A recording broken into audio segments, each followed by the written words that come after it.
And thank you for listening to Utah Public Radio. Up next, it's our weekly movie review. Here's our film critic, Casey T. Allen. One time I was at a party with lots of mysterious men, and I walked up to a man who I thought was handsome and introduced myself. When I asked this man what he did for work, he said, "I'm a professional ghost hunter." And then I immediately said, "Goodbye." That's how I felt after watching the biopic Shirley, released on Netflix March 22nd. When I first learned of this film last month and its upcoming release date, I was interested. And once I saw Shirley, I said, "Goodbye." John Ridley is the writer and director of Shirley, and he brings a lot of prestigious experience with him, including 7 published novels and an Oscar he won in 2014 for Best Adapted Screenplay for 12 Years a Slave. The life of the title character, Shirley Chisholm, is no doubt rich with historic, trailblazing events. She was the first African-American woman elected to Congress in 1968, and more famously, the first woman and African-American to run a campaign for President of the United States from one of the 2 major political parties in 1972.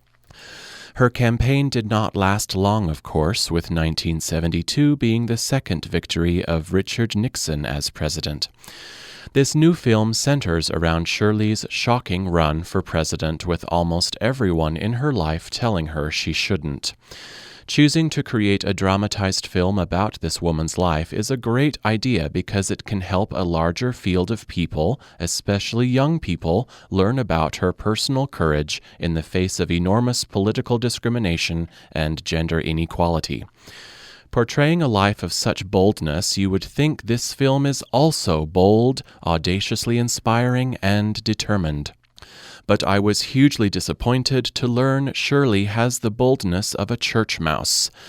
Making such a focused effort to tell a friendly, innocuous, and unsullied story made this film feel like a boring history lesson. With so little drama, I finished it feeling mostly empty.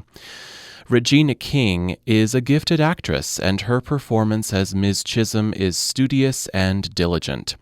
But her forcefulness and assertive leadership feels so fleeting or inconsistent that she lacks the passion and frustration that could make this film more emotionally affecting for viewers. Shirley slips into the easy pitfalls of many biopics and history adaptations. It paints its subject as too much of a righteous saint and political figure, and not enough as a human one. For Flicks at 48, I'm Casey T. Allen.